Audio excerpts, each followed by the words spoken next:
Hello friends, स्वागत है आप सभी लोगों का। आज हम लोग देखेंगे सीटेट 2026 ईवीएस जो है पेपर 1 होता है, जिसके टॉप 50 क्वेश्चन जो पूरा सिलेबस को कवर करेगा। ये 50 क्वेश्चन नहीं, लगभग जो है सिलेबस यहाँ पर कवर होने वाले हैं। आपको जो है वीडियो को लाइक, चैनल को सब्सक्राइब और जहाँ तक भी हो इसे शेयर कर सकते हैं। पूरा सिलेबस लेवल होगा, परीक्षा स्तर का होगा, एग्जाम लेवल का।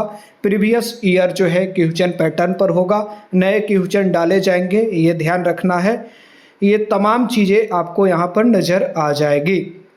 आइए समझते हैं। यहाँ पर पहला क्वेश्चन जो है आपको परिवार एवं मित्र से लिया गया है, फ्रेंड्स एंड फैमिली, ये ध्यान रखना है। फैमिली एंड फ्रेंड्स, ये ध्यान रखना है कि आपको जो है ईवीएस में ये टॉपिक महत्वपूर्ण है और पहला क्वेश्चन ही लिया गया है इससे।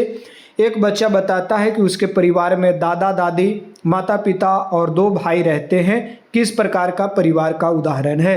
जो आप परिवार के प्रकार को यहाँ पर समझना होगा, अभी हम समझेंगे। ये उदाहरण है आपको संयुक्त परिवार का। संयुक्त परिवार में जो है आपका 1 से 2 से ज़्यादा पीढ़ी के लोग एक साथ रहते हैं, जैसे दादा दादी हो गए, आपके माता पिता हो गए, आप हो गए। तो यहाँ पर 2 से ज़्यादा पीढ़ी के लोग एक साथ रह रहे हैं, आपके चाचा चाची हो गए, तो ये संयुक्त परिवार हो गया। ध्यान रखना है, संयुक्त परिवार के बारे में थोड़ा समझेंगे। जिस परिवार में 1 से अधिक पीढ़ियों के सदस्य साथ रहते हैं उसे संयुक्त परिवार कहा जाता है, ये ध्यान रखना है। कॉन्सेप्ट की बात करें तो ईवीएस जो है बच्चों के परिवार की विविधता जो है विविध संरचनाओं को समझने का अवसर देता है। शिक्षक को यह नहीं मानना चाहिए कि केवल एक विशेष प्रकार का परिवार सामान्य है, ये ध्यान रखना है। दूसरा क्वेश्चन कह रहा है कि ईवीएस कक्षा में परिवार विषय पढ़ाते समय सबसे उपयुक्त गतिविधि कौन सा होगा? अगर क्या है कि यहाँ पर समझिए थोड़ा सा। पहला क्वेश्चन क्या था? हाँ ठीक है, दादा दादी रह रहे हैं, माता पिता रह रहे हैं, भाई रह रहे हैं, वो रह रही है। एक होता है कि आपके माता पिता और आप रह रहे हैं, ठीक है, तो ये क्या है? ये एकल परिवार हो जाएगा, ये ध्यान रखना है। दूसरा क्वेश्चन है कि आप ईवीएस पढ़ा रहे हैं तो सबसे अच्छा तरीका क्या होगा? आपको दे दिया गया है क्लास की ईवीएस पढ़ाइए, क्लास में चल गए, कौन सा तरीका अपनाइएगा? आपको ये तरीका अपनाना होगा कि बच्चे से अपने परिवार के सदस्यों के बारे में चर्चा करवाइए, तो वो वास्तविक अनुभव से सीखेंगे। बच्चा जो है ईवीएस में बच्चा अनुभव और परिवेश को सीखने का आधार बनाया जाता है। ईवीएस जो है अनुभव, अवलोकन, चर्चा, तब निष्कर्ष पर पहुंचता है। अगला क्वेश्चन है, एक बच्ची कहती है कि मेरी माँ नौकरी करती है और मेरे पिताजी खाना बनाते हैं। शिक्षक की सर्वोत्तम प्रक्रिया क्या होगी? प्रतिक्रिया, यानी कि एक बच्ची क्या कहती है टीचर से कि मेरी माँ जो है क्या करती है, नौकरी करती है और पिताजी खाना बनाते हैं। तो शिक्षक क्या प्रतिक्रिया दे सकता है इस पर? यह असामान्य है, यह केवल जो है माताएं ही खाना बनानी चाहिए। पारिवारिक में कार्यों का बंटवारा अलग अलग हो सकता है, तो ये सबसे अच्छा प्रतिक्रिया है शिक्षक के द्वारा। ईवीएस में लैंगिक भूमिकाओं, जेंडर रोल को जो है रूढ़िवादी विचारों को चुनौती देना आवश्यक है, इसको दूर करना आवश्यक है। अगला क्वेश्चन है, बच्चे को मित्र की अवधारणा समझने का सबसे प्रभावी तरीका क्या है? अगर बच्चा को जो है आप मित्र की अवधारणा समझाना चाहते हैं, फ्रेंड का, तो सबसे अच्छा तरीका क्या होगा? बच्चों के मित्रों और उनके साथ किए जाने वाले कार्यों पर जो है चर्चा करवाना बेस्ट तरीका है। बच्चे जो है वास्तविक जीवन के अनुभव से ईवीएस सीखते हैं बहुत अच्छे तरीका से। अगला क्वेश्चन पार्ट आता है भोजन यानी फूड से रिलेटेड क्वेश्चन। तो भोजन में है, निम्न में से कौन सा कथन भोजन की गतिविधियों को सबसे अच्छी तरह दर्शाता है? तो भोजन की गतिविधि को दर्शाना है आपको, तो भोजन के आदतें क्षेत्र, संस्कृति और उपलब्धता पर पसंद से प्रभावित होती है। भोजन की आदतें जो है क्षेत्र पर प्रभावित होगी, अलग अलग क्षेत्र के अलग अलग भोजन है, अलग अलग संस्कृति के अलग अलग जो है यहाँ पर भोजन है, उपलब्धता के अनुसार से अलग भोजन है। तो हम कह सकते हैं भोजन की विविधता के पीछे भौगोलिक, सामाजिक, सांस्कृतिक और आर्थिक कारण हो सकते हैं। अगला है, हम क्या खाते हैं? विषय शुरू करने का सबसे अच्छा तरीका क्या होगा? टीचर ये पढ़ाना चाहता है कि हम क्या खाते हैं, तो सबसे पहले क्या काम करेगा, क्या चीज़ बोलेगा? बच्चा से उनके घर में खाए गए भोजन पर चर्चा करेगा, बी ऑप्शन है। बच्चा अपने अनुभव को जो है अवधारणा की ओर बढ़ेगा अनुभव से। अंकुरन समझाने के लिए सबसे उपयुक्त गतिविधि कौन सा है? तो बीजों को पानी और उचित परिस्थितियों में रहकर प्रतिदिन अवलोकन करना। बालक खुद से करके सीखेंगे तो बेहतर होगा, खुद से करके सीखना सबसे अच्छा है। अवलोकन, रिकॉर्डिंग, तुलना, निष्कर्ष या EVS का वैज्ञानिक दृष्टिकोण है। अगला क्वेश्चन है, दूध को गर्म करने के बाद ठंडा करने पर उसमें मलाई दिखाई देता है, यह मुख्यतः किससे संबंधित है? तो भोजन के घटकों के अलग होने से संबंधित है। क्या है? दूध के गर्म करने पर। हाँ ठीक है, ए ऑप्शन। दूध में वसा की मात्रा ऊपर एक परत के रूप में एकत्र हो जाता है। अगला भाग देखते हैं, पौधे और पशु से क्वेश्चन पूछे जाते हैं।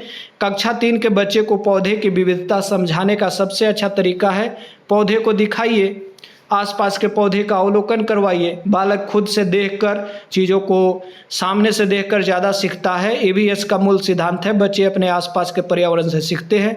अगला क्वेश्चन है, किस पौधे का तना सामान्यतः कमजोर और सहारे पर चढ़ने वाला होता है? तो कमजोर तना क्या हो जाएगा? मनी प्लांट है जो है। यहाँ पर मनी प्लांट एक लता चढ़ने वाला पौधा है। अगला क्वेश्चन, ऊंट के शरीर की कौन सी विशेषता उसे रेगिस्तान वातावरण के अनुकूल होने में मदद करता है? तो लंबे कान, लंबे पंजे, पंख या गलफड़े? तो लंबे पंजे जो है उसे रेगिस्तान के अनुकूल करता है। चौड़े पैर रेत में धंसने को कम करने में मदद करता है। अगला क्वेश्चन, यदि बच्चा पूछता है मछली पानी में कैसे सांस लेती है, तो शिक्षक को क्या करना चाहिए? शिक्षक क्या करेगा? जब बालक पूछ दिया है कि मछली जो है पानी में कैसे सांस लेगी, तो बच्चे के विचार जानकर गलफड़ों की भूमिका को समझाएगा, ये ध्यान रखना है। बच्चों के प्रश्न को सीखने का अवसर मानना चाहिए, ये ध्यान रखना है, सीखने के अवसर में बदलना चाहिए। अगला क्वेश्चन, पौधे में जड़ों का प्रमुख कार्य क्या है? तो प्रमुख कार्य है जल एवं खनिजों का अवशोषण तथा पौधे को सहारा देना, बी ऑप्शन। जड़ें जो है पौधे को मिट्टी में स्थिर भी रखती है, बनाए रखती है, खड़ा रखती है। अगला क्वेश्चन पानी से पूछता है, किसी गांव में जो है गर्मियों में कुएं का जल स्तर नीचे चला जाता है, तो इसका संभावित कारण क्या हो सकता है? अधिक भूजल दोहन, ए ऑप्शन है। भूजल का अत्यधिक उपयोग जल स्तर को नीचे लेगेगा। अगला क्वेश्चन है, जल संरक्षण सिखाने के लिए सबसे प्रभावी तरीका कौन सा है? आपको बालक को जल संरक्षण के बारे में बताना है, तो सबसे अच्छा तरीका होगा बच्चों से विद्यालय में पानी के उपयोग और निरीक्षण करवाना। जब बालक खुद से करेगा, एक्टिविटी बेस्ड लर्निंग करेगा, तो वास्तविक समस्याओं से जुड़ता है और सीखेगा। अगला क्वेश्चन है, वर्षा जल का संचयन का मुख्य उद्देश्य क्या है? वर्षा जल का संग्रह एवं उपयोग, भूजल पुनः भरण इसका मुख्य उद्देश्य है। जो भूजल में गिरावट आ रहा है, नीचे जा रहा है, उसको सही ढंग से ऊपर फिर लाना, ये ध्यान रखना है। अगला क्वेश्चन है, निम्न में कौन सी प्रक्रिया जल चक्र का हिस्सा है? जल चक्र का हिस्सा है तो वाष्पीकरण, ये ध्यान रखना है। वेपोराइजेशन, वाष्पीकरण के बाद होता है संघनन, यहाँ से वाष्प बनकर उड़ता है, फिर क्या होता है, बादल जम जाता है, संघनन हो जाता है, कंडेंसेशन, वर्षा होता है, फिर से जल का संग्रह होता है, प्रवाह होता है। तो ये चीज़ है। आवास और श्रम से क्वेश्चन आता है, तो अलग अलग क्षेत्रों में घरों की बनावट अलग क्यों होती है? क्यों अलग होती है? क्योंकि वहाँ पर जलवायु अलग है, स्थानीय सामग्री, वहाँ पर वस्तुएं कौन कौन सी है, भू आकृति और संस्कृति के कारण। पहाड़ी क्षेत्रों में ढलानदार छतें वर्षा बर्फ को हटाने में सहायता करता है, इसलिए वैसा बनाया जाता है। अगला है, राजस्थान में कुछ क्षेत्र में घरों की मोटी दीवार किस प्रकार सहायता करती है? तो जान रहे हैं कि राजस्थान गर्मी वाला क्षेत्र है, तो गर्मी के प्रभाव को कम करेगा। स्थानीय जलवायु के अनुसार आवास अनुकूलन EVS का महत्वपूर्ण कॉन्सेप्ट है। अगला है, EVS में घर पढ़ाते समय शिक्षक को सबसे पहले किस पर ध्यान देना चाहिए? घर के बारे में बता रहा है, तो बच्चों के घरों की विविधता बतानी चाहिए। सभी प्रकार के घर और परिवार समान के योग हैं।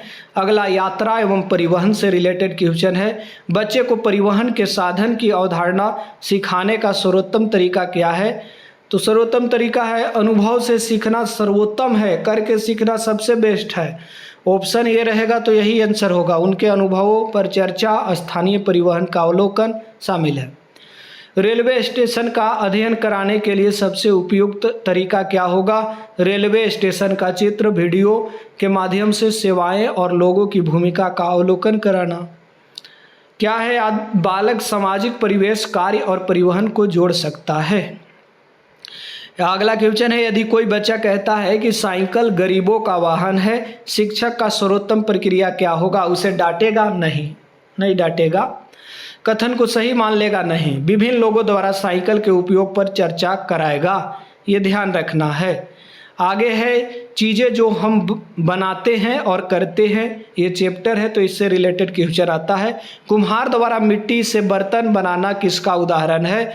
तो ये आपको मानव कौशल और स्थानीय शिल्प का उदाहरण है। बच्चों को काम करने वाले लोगों और उनके कौशल से परिचित कराना इसका उद्देश्य है। ईवीएस में व्यवसाय पढ़ाते समय शिक्षक को क्या करना चाहिए? शिक्षक को है विभिन्न व्यवसायों और उनके सामाजिक महत्व पर चर्चा करना चाहिए। अगला क्वेश्चन, बच्चों को स्थानीय शिल्पकारों के काम से परिचित कराने का सर्वोत्तम तरीका क्या है? शिल्पकार से बातचीत, भेंट या कार्य की प्रत्यक्ष अवलोकन कराना। अगला भाग आता है पर्यावरण संसाधन और संरक्षण से। निम्न में कौन सा नवीकरणीय संसाधन है? नवीकरणीय संसाधन ऐसे हैं जो खत्म नहीं होते हैं, जिसका उपयोग हम बार बार कर सकते हैं, जैसे सूर्य का प्रकाश, हवाएं हो गई, जल हो गया, ये सब चीज़ें। तो यहाँ सूर्य का प्रकाश ऑप्शन में है। कोयला, पेट्रोलियम और प्राकृतिक गैस अनवीकरणीय संसाधन है। सूर्य का प्रकाश जो है लगातार उपलब्ध प्राकृतिक ऊर्जा स्रोत है, ये ध्यान रखना है। अब आगे चलेंगे तो अगला क्वेश्चन है, क्या है? कचरे को अलग करने का सबसे उपयुक्त तरीका क्या है? कचरे को आप अलग अलग करना चाह रहे हैं तो इसके लिए सबसे अच्छा तरीका गीले और सूखे कचरों को अलग कर देना, बी ऑप्शन। अगला है प्लास्टिक की थैली के स्थान पर कपड़े की थैली का उपयोग मुख्यतः किससे संबंधित है? तो संसाधन संरक्षण से है, संसाधनों की बचाव हो रही इससे। जैव विविधता का अर्थ क्या है? जीवों की विभिन्नताएं एवं यहाँ क्या है? विविधताएं। जैव विविधताएं का अर्थ है जीवों की विविधताएं। अगला जो भाग आता है पैडागोजी का है। यहाँ से जबरदस्त तरीके से क्वेश्चन बनते हैं, लट्टू की तरह घूमेगा क्वेश्चन। पहला क्वेश्चन है, समझिए। ईवीएस प्राथमिक स्तर पर एक सामाकेतिक यानी कि इंटीग्रेटेड सब्जेक्ट है। क्यों माना जाता है? क्यों माना जाता है? इसलिए क्योंकि इसमें सभी चीज़ का समावेशित होता है। इसमें प्राकृतिक और सामाजिक पर्यावरण को जोड़कर समझाया जाता है। ईवीएस में साइंस भी है, सोशल साइंस भी है, व्यक्तिगत अनुभव, पर्यावरण सभी जुटे हुए हैं। प्राथमिक स्तर पर ईवीएस शिक्षण का सबसे महत्वपूर्ण उद्देश्य क्या है? छोटे बच्चों को ही आखिर ईवीएस क्यों पढ़ाया जा रहा है? उद्देश्य ये है कि पर्यावरण के प्रति उन्हें समझ पैदा हो, संवेदनशीलता हो, जिज्ञासा विकसित हो। अगला क्वेश्चन, बच्चों के पूर्व ज्ञान का उपयोग क्यों किया जाता है?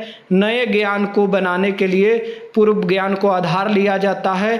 पूर्व ज्ञान के आधार पर ही बालक नए ज्ञान का निर्माण करता है, तो नए ज्ञान को पुराने अनुभव से जोड़ने के लिए। कंस्ट्रक्टिज्म रचनावाद ये मानते भी हैं कि बच्चा अपने अनुभवों के आधार पर ज्ञान का निर्माण करता है। एक बच्चा कहता है कि सूरज पृथ्वी के चारों ओर घूमता है, शिक्षक को क्या करना चाहिए? गलत कह के चुप कराना चाहिए? नहीं। बच्चा के अवधारणा जानना और गतिविधि और मॉडल द्वारा वैज्ञानिक अवधारणा विकसित करना ये उपयुक्त तरीका है। गलत उत्तर सीखने का ये जो है माध्यम है, सोर्स है, सीखने का अवसर है। गलत उत्तर जो है यहाँ ध्यान रखना है, सीखने का एक प्रक्रिया है। अगला क्वेश्चन, ईवीएस में अवलोकन का सबसे महत्वपूर्ण उद्देश्य क्या है? प्रत्यक्ष अनुभव से सीखने को अवसर देना, ऑब्जर्वेशन के माध्यम से क्वेश्चनिंग, एक्सप्लोरिंग और एक्सप्लेन। अगला क्वेश्चन है, ईवीएस में क्षेत्र भ्रमण का प्रमुख लाभ क्या है? तो वास्तविक परिस्थितियों का प्रत्यक्ष अनुभव मिलता है क्षेत्र भ्रमण से। अगला है, ईवीएस में चर्चा का सबसे बड़ा लाभ क्या है? तो बच्चों के विचार, तर्क और अनुभवों सामने आते हैं चर्चा से। अगला है, चर्चा करेगा तब तो उसके अंदर के बात बाहर आएंगे।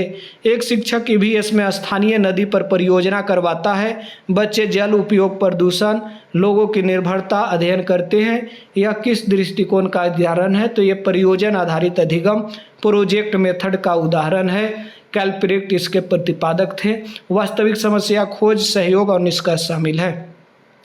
अगला क्वेश्चन है ईवीएस में पाठ्यपुस्तक का सर्वोत्तम उपयोग क्या है? पाठ्यपुस्तक का आप क्या उपयोग करते हैं ईवीएस पढ़ाते समय? पाठ्यपुस्तकों को अनुभव और अन्य संसाधनों के साथ प्रयोग करना सबसे अच्छा तरीका है। पाठ्यपुस्तकों को ही एकमात्र ज्ञान मानना ये गलत है। शिक्षक को ही एक ज्ञान मानना गलत है। यानी सभी चीज़ का समावेशित होना चाहिए आपको ज्ञान के लिए। तो बी ऑप्शन में था। पुस्तक, परिवार, समुदाय, प्रकृति, स्थानीय परिवेश, समाचार, वस्तुएं सभी चीज शामिल है रिसोर्स ईवीएस में। अगला क्वेश्चन है ईवीएस कक्षा में बच्चे अलग अलग भाषाएं बोलते हैं, जो शिक्षक को क्या करना चाहिए? जो है बच्चे की भाषाई विविधता को सीखने का संसाधन लेना चाहिए।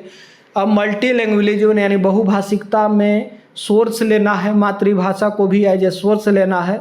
इवन कहा भी गया है कि प्राथमिक विद्यालयों में शुरुआती कक्षा में बालकों को मातृभाषा में ही शिक्षा देना है। अगला भाग आता है असेसमेंट से, मूल्यांकन से। देख लेते हैं ईवीएस में फॉर्मेटिव असेसमेंट का उद्देश्य क्या है? ईवीएस में ना इस सभी सब्जेक्ट में फॉर्मेटिव असेसमेंट का उद्देश्य है सीखने के दौरान बच्चा के प्रगति जानकर शिक्षण सुधार करना। B option. फॉर्मेटिव असेसमेंट होता है सीखने के दौरान, आप क्लास में बैठे हैं, आपका असेसमेंट मूल्यांकन हो रहा है तो फॉर्मेटिव है। जैसे क्लास वर्क, होमवर्क, कोई टीचर क्वेश्चन पूछ दिया। अगला क्वेश्चन है निम्न में कौन सा ईवीएस का वैकल्पिक मूल्यांकन का उदाहरण है? पोलियो हो जाएगा वैकल्पिक मूल्यांकन का उदाहरण। कार्यों का संग्रह रहता है। ईवीएस में बच्चों को सीखने का आकलन कराने के लिए सबसे उपयुक्त तरीका कौन सा है? अवलोकन, गतिविधि, चर्चा, परियोजन, लिखित कार्य का संयोजन शामिल है। मल्टीपल असेसमेंट मेथड अधिक जो है समग्र आकलन होता है। अगला क्वेश्चन है यदि अधिकांश बच्चे किसी अवधारणा को समझ नहीं पा रहे हैं, आप कोई चीज़ पढ़ा रहे हैं, बच्चा नहीं समझ रहा है, ज़्यादातर बच्चा, तो शिक्षक आप हैं तो क्या कीजिएगा? अपने शिक्षण तरीका में चेंज कीजिएगा, क्योंकि ज़्यादा बालक नहीं समझ रहे हैं। रणनीति की समीक्षा कीजिएगा और वैकल्पिक गतिविधि अपनाइएगा, ये ध्यान रखना है। तो यहाँ पर इम्पोर्टेंट है feedback, remedial assessment, feedback, remedial teaching. अगला भाग है दृष्टिबाधित बच्चे को पौधों की गतिविधि सिखाने के लिए सबसे उपयुक्त संसाधन क्या है? तो स्पर्श, गंध और वास्तविक पौधे का अनुभव कराना। स्पर्श के माध्यम से ही तो जो बालक नहीं देख पाता है वो जानेगा। इंक्लूसिव टीचिंग में ये चीज़ होता है कि सीखने के विभिन्न इंद्रियों और संसाधनों का उपयोग। अगला है एक बच्चा ईवीएस में गतिविधि, ईवीएस में बार बार गलत उत्तर देता है तो शिक्षक क्या करना चाहिए?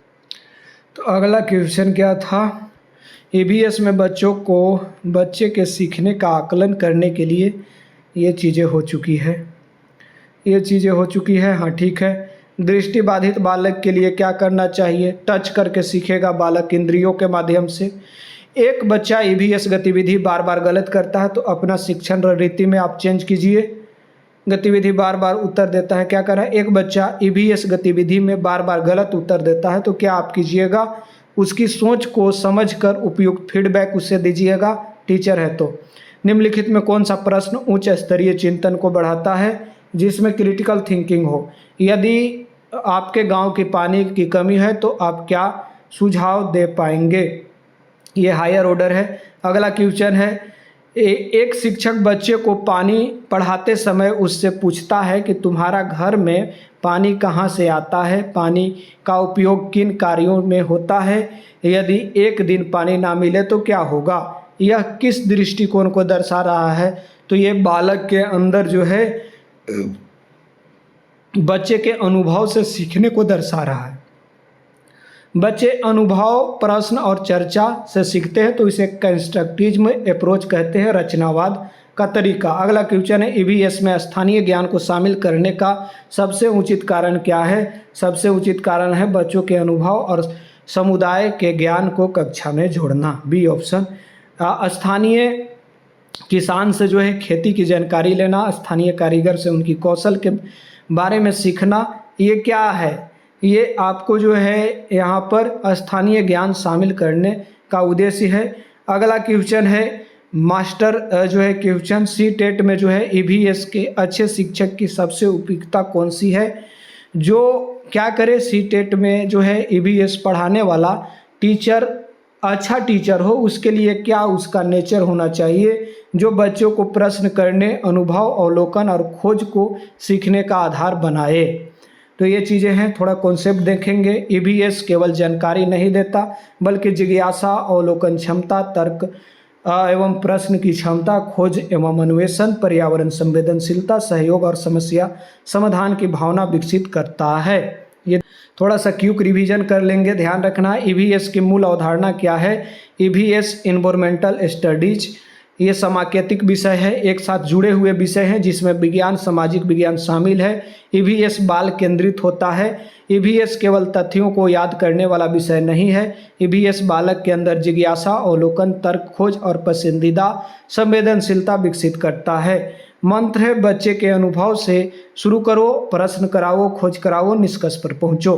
परिवार और मित्र जो है क्यों रिवीजन करते हैं। परिवार कई प्रकार के होते हैं, एकल परिवार, संयुक्त परिवार। ध्यान रखना है किसी एक परिवार को आदर्श मानना उचित नहीं है, सबका अलग अलग भूमिका है। परिवार में लैंगिक भूमिकाएं निश्चित नहीं होती, ये ध्यान रखना है।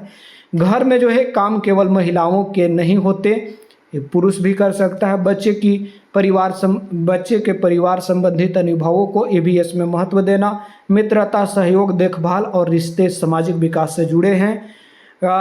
एग्जाम पॉइंट फैमिली जो है डाइवर्सिटी का समान इंक्लूसिव ईवीएस है। भोजन से रिलेटेड क्वेश्चन पूछते हैं, अलग अलग क्षेत्र में अलग अलग भोजन है। भोजन की आदतें जलवायु, उपलब्धता, संस्कृति, परंपरा, आर्थिक जो है स्थिति और व्यक्तिगत पसंद पर होता है। भोजन केवल सही गलत खाने में बांटना उचित नहीं है। स्थानीय खाद्य पदार्थों में जो है शिक्षण में शामिल किया जा सकता है। अंकुरण बच्चों को प्रत्यक्ष गतिविधि द्वारा आसानी से समझाया जा सकता है। बीज रोपकर अंकुरण उचित परिस्थितियों में बीज को नए पौधे विकसित करता है। अगला जो है पार्ट था पौधा जो है जड़ से जल और खनिज का अवशोषण करता है और सहारा प्रदान करेगा। तना जो है सहारा और पदार्थों का परिवहन करेगा। पत्तियां प्रकाश संश्लेषण का काम करती है। फूल प्रजनन में से संबंधित है। फल सामान्यतः बीजों की रक्षा यहाँ पर प्रसार की भूमिका निभाता है। पौधे की विविधता को आसपास के पौधे के अवलोकन से समझना प्रभावी होगा। पौधे का नाम रटने से बेहतर है वास्तविक पौधे का अवलोकन। पशु से रिलेटेड क्वेश्चन पूछता है, अलग अलग जानवर अलग अलग आवास में रहते हैं। शरीर की संरचना उनके वातावरण के अनुकूल होता है। ऊँट रेगिस्तान वातावरण के अनुकूल है। मछली जल में रहने के अनुकूल है। पक्षियों की चोंच और पैर उनके भोजन और जीवन शैली से संबंधित हो सकते हैं। आवास जो है यहाँ पर आवास प्लस अनुकूलन मुख्य कॉन्सेप्ट है। पानी से रिलेटेड प्रश्न, जल के प्रमुख स्रोत नदी, तालाब, झील, कुआं आदि हैं। जल चक्र क्या है। वाष्पीकरण के बाद संघनन, संघनन के बाद वर्षा, वर्षा के बाद संग्रह या प्रभाव। भूजल का अत्यधिक दोहन से जल स्तर नीचे जा रहा है। जल संचयन से जल संरक्षण होता है और भूजल पुनः भरण होता है जो नीचे जा रहा है, फिर से सही होगा। जल का विवेकपूर्ण उपयोग आवश्यक है। रिमेंबर रखें, सेव वाटर सेव लाइफ। अगला पार्ट था आवास और आश्रम से। घरों की बनावट क्षेत्र के अनुसार बदलती है। प्रमुख कारण है जलवायु, भू आकृति, स्थानीय सामग्री और संस्कृति। पहाड़ी क्षेत्र में ढलानदार छत्ते होते हैं। गर्म क्षेत्र में मोटे दीवार होंगे ताकि गर्मी से बचा जा सके। अगला जो है क्वेश्चन है आवास से रिलेटेड है, प्राकृतिक और मानव आवश्यकताएं प्लस संस्कृति। यात्रा एवं परिवहन जो है लोगों और वस्तुओं की जो है आवाजाही में मदद करता है। संसाधन जो है पैदल, साइकिल और बस, रेल, नाव, हवाई जहाज आदि हैं। परिवहन को जो है बच्चों के दैनिक अनुभव से जोड़ना चाहिए। परिवहन के माध्यम से सामाजिक और भौगोलिक विविधता समझाई जा सकती है। परिवहन बेस्ड मेथड है, स्थानीय परिवहन, अवलोकन, चर्चा और तुलना। हम चीज़ें कैसे बनाते हैं। कुम्हार क्या करता है, मिट्टी के बर्तन बनाएगा। बढ़ई लकड़ी का काम, बुनकर कपड़ा का काम, कृषि का काम किसान, लोहार धातु का काम करता है। ये ध्यान रखना है। किसी भी श्रम व्यवसाय को छोटा बड़ा बताना उचित नहीं है। शर्म का सम्मान करना चाहिए। ईवीएस की जो है महत्वपूर्ण सामाजिक समझ ये है। अगला पार्ट था पर्यावरण संरक्षण से। रिड्यूस का मतलब है कम उपयोग करना, रीयूज का मतलब है पुनः उपयोग करना, रिसाइकल का मतलब है पुनः चक्रण करना। गीले और सूखे कचरा को अलग करना है। प्लास्टिक का कम उपयोग, जल एवं ऊर्जा की बचत, जैव विविधता का संरक्षण, प्राकृतिक संसाधनों का विवेकपूर्ण उपयोग, सतत विकास जो है वर्तमान आवश्यकताओं को पूरा करते हुए तो भविष्य के लिए संसाधनों का ध्यान रखना सतत विकास है। ईवीएस कंस्ट्रक्टिज्म में क्या आता है? बच्चा निष्क्रिय सक्रिय विद्यार्थी होता है। बच्चा अपने पूर्व अनुभव से नया ज्ञान जोड़ता है। शिक्षक हमेशा मार्गदर्शक होगा। बच्चा जो गलत उत्तर देता है वह सीखने का अवसर होता है। फार्मूला पूर्व ज्ञान, नया अनुभव, ज्ञान निर्माण होता है। अवलोकन क्या है? ईवीएस में अवलोकन अत्यंत महत्वपूर्ण है। बच्चा को वास्तविक वस्तुएं, पौधे, जानवरों और परिवेश का निरीक्षण चाहिए। अवलोकन के बाद प्रश्न, चर्चा और निष्कर्ष होता है। रिमेंबर रखें, देखें, सोचें, पूछें, खोजें और समझें। इंक्वायरी बेस्ड क्वेश्चन, बच्चा ऐसा क्यों होता है, बच्चा से आप पूछ सकते हैं। यह कैसे होता है? यदि ऐसा ना होता तो क्या होगा? इसका समाधान क्या हो सकता है? फिर वे अवलोकन, प्रयोग, चर्चा और खोज के माध्यम से उत्तर प्राप्त करेंगे। ये बहुत अच्छा दृष्टिकोण है। अगला है फील्ड विजिट, क्षेत्र भ्रमण। वास्तविक परिस्थितियों का प्रत्यक्ष अनुभव आप बालकों को करा सकते हैं। जैसे नदी, नाला, पेड़ पौधे को दिखाइए। स्थानीय परिवेश से सीखना, अवलोकन और प्रश्न पूछने की क्षमता विकसित करना। केवल मनोरंजन के लिए फील्ड वर्क नहीं होना चाहिए। फील्ड वर्क से वास्तविक दुनिया को जो है कक्षा से जोड़ा जाता है। अगला है पाठ्य पुस्तक की भूमिका। पाठ्य पुस्तक को केवल ज्ञान का एकमात्र स्रोत नहीं मानना चाहिए।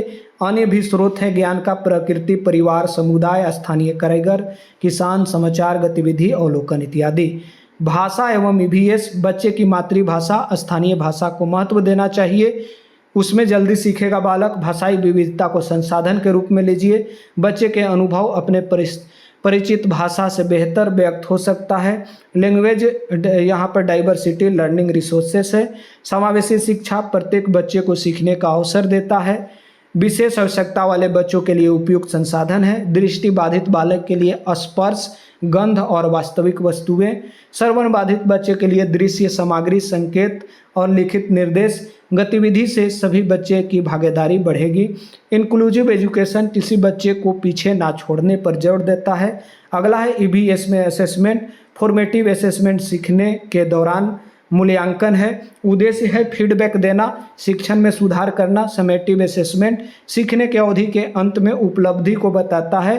पोर्टफोलियो बच्चों के कार्यों का समय के साथ संग्रह है। ऑब्जर्वेशन गतिविधि के दौरान बच्चों के व्यवहार सीखने का अवलोकन है।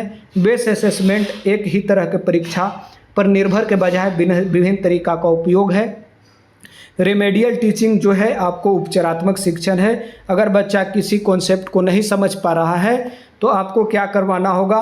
कठिनाई को पहचानना, बच्चों की सोच को समझना, वैकल्पिक गतिविधि देना, उदाहरण जो है बदले, फीडबैक दें, ये ध्यान रखना है। असेसमेंट डिफ़िकल्टी पहचान और रिमेडियल किया जाता है। थोड़ा सा सुपर रिवीजन देखेंगे। बच्चे अनुभव से सीखते हैं। ये ध्यान रखना है जब प्रश्न में पूछा जाए कि सबसे उपयुक्त तरीका कौन सा है तो आप इसे प्राथमिकता देंगे। बच्चे अनुभव से सीखेंगे। गतिविधि, अवलोकन, खोज, चर्चा, स्थानीय परिवेश, समावेशी दृष्टिकोण, कंस्ट्रक्टिज्म को अप्रोच दीजिएगा। किसे छोड़िएगा? रटने वाला को हटा दीजिएगा, व्याख्या को हटाइएगा, पाठ्य पुस्तक केवल हटाइएगा, केवल जहाँ शब्द आ रहा है उसे हटाइएगा। बच्चा के प्रश्न रोकना ये गलत है। गलत उत्तर पर दंड ये गलत है। परिवार, भाषा, व्यवसाय की तुलना करना गलत है। केवल अंतिम परीक्षा गलत है। लास्ट में देख लेते हैं ईवीएस प्राकृतिक और सामाजिक पर्यावरण का समेकित अध्ययन है। बच्चा ईवीएस सक्रिय शिक्षार्थी है। ईवीएस में बच्चा अनुभवों को महत्व देता है। शिक्षक फैसिलिटेटर रहता है। अवलोकन से ईवीएस सीखा जाता है। स्थानीय परिवेश ईवीएस का महत्वपूर्ण साधन है। परिवार की विविधता का सम्मान करना चाहिए। लैंगिक रूढ़ियों को चुनौती देना चाहिए। भोजन की आदत सामाजिक और सांस्कृतिक विविधता दर्शाती है। पौधे और जानवरों को वास्तविक परिवेश में देखकर सीखना प्रभावी होगा। जल संरक्षण ईवीएस का महत्वपूर्ण पर्यावरणीय मुद्दा है। वर्षा जल संचयन जल संरक्षण का उपाय है। स्थानीय ज्ञान को कक्षा से जोड़ना चाहिए। फील्ड वर्क वास्तविक अनुभव प्रदान करता है। प्रोजेक्ट वर्क खोज और समस्या समाधान बढ़ाता है। फॉर्मेटिव असेसमेंट सीखने के दौरान सुधार में होता है पोर्टफोलियो बच्चों की प्रगति और रिकॉर्ड देता है। गलत उत्तर बच्चों की सोच को समझने का अवसर देता है। विविधता को समस्या नहीं समाधान समझना चाहिए। ईवीएस का लक्ष्य केवल ज्ञान नहीं बल्कि समझ, संवेदनशील, जिज्ञासा, पर्यावरणीय जिम्मेवारी विकसित करना है। ईवीएस जो है अनुभव, अवलोकन, प्रश्न खोज, चर्चा, गतिविधि, स्थानीय परिवेश, समावेशन, सतत मूल्यांकन का विषय है। चलिए बहुत बहुत धन्यवाद। वीडियो को लाइक, सब्सक्राइब, शेयर कीजिए।